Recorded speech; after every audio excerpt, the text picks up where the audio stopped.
Psychological thrillers का craze कभी खत्म नहीं होता, भले ही मूवी को कॉम्प्रिहेंड करने में दिमाग की कितनी ही बैंड बज जाए।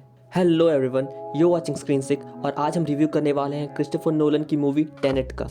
सो let's dive into it. All I feel is blue. Like इसमें कोई डाउट नहीं कि क्रिस्टोफर नोलन इस जनरेशन के one of the best and creative directors में से एक हैं और उनकी मूवीज डेफिनेटली स्टैंड आउट करती हैं बाकी सभी से। And Nolan has the history of confusing and playing with audience through his amazing work. Inception और इंटरस्टेलर जैसी मूवीज को डिलीवर करने के बाद आज भी लोग उसके लेवल को मैच नहीं कर पाते।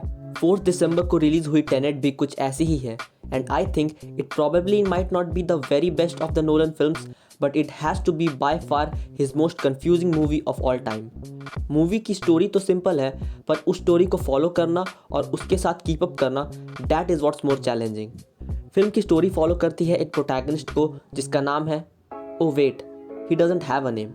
मूविंग ऑन, हमारा प्रोटैगनिस्ट जो कि एक CIA एजेंट है, एक मिशन पर पकड़े जाने पर सुसाइड अटेम्प्ट करने की कोशिश करता है rather than giving up information, but it turns out कि वो सुसाइड पिल फेक है और CIA के थ्रू लिए जाने वाला एक लॉयल्टी टेस्ट है। टेस्ट पास करने के बाद उसे एक सीक्रेट मिशन पर भेजा जाता है वर्ल्ड को बचाने के लिए। But you see, it's not all that simple.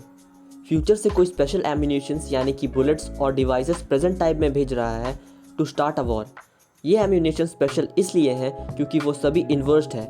That means as the time moves forward in the present, the bullet traces its path backwards. Well, that's confusing. Anyway, हमारे protagonist का मिशन उस इंसान को ढूंढना है जो कि प्रेजेंट में इन सारे वेपन्स को रिसीव कर रहा है और उसे रोकना। पर जैसे जैसे वो अपने गोल के पास पहुंचता है, उसे कई और शॉकिंग सीक्रेट्स का पता चलता है that might be the key to save the world. और इस मूवी की सबसे कंफ्यूजिंग चीज़ है इसका title Tenet. What is Tenet? Well, अगर इसका मतलब बिना स्पॉइलर दिए बताना हो तो my guess is that Tenet एक ऑर्गेनाइजेशन है जो कि प्रोटैगनिस्ट को रिक्रूट करता है वर्ल्ड को एक नए कोल्ड वॉर से बचाने के लिए। फिल्म में इतने सारे अननोन एलिमेंट्स और कैरेक्टर्स से अनफेमिलियरिटी होने की वजह से एज अ व्यूअर मूवी से उतना गहरा अटैचमेंट नहीं रहता, but still it's Christopher Nolan's most confusing and one of his finest work. Just when we think there can't be any more ways to bend the fabric of time, then comes Christopher Nolan with his new film, making fans to scratch their brains out wondering what the hell is going on. Movie की abrupt starting और ending की वजह से भी ये film आपको curious बना सकती है, wanting to know more.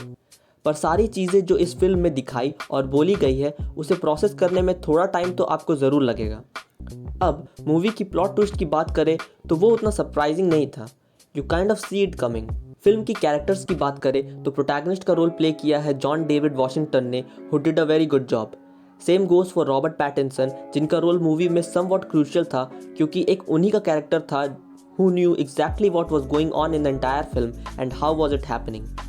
The most unexpected thing that surprised me the most as to how important was the character of Priya, played by Dimple Kapadia, despite her little screen time. Movie में काफ़ी action और suspense है जो आपको screen से hooked रखेगा, but due to its unique and confusing concept कुछ sequences को फॉलो करना थोड़ा मुश्किल तो हो जाता है, but it is interesting. It may not be Nolan's best work in terms of the story, but definitely is the best in terms of its concept, and he did a remarkable job in directing this film, which seems to must have been a very tricky and tough part on his side, but still he managed to pull it off. In my opinion, I wouldn't pay too much attention to the critics who get into the very details, but I would definitely recommend you to watch this movie. Do check it out. That's it for today. If you enjoyed the video, please do give it a like and don't forget to subscribe to my channel. Thanks for watching.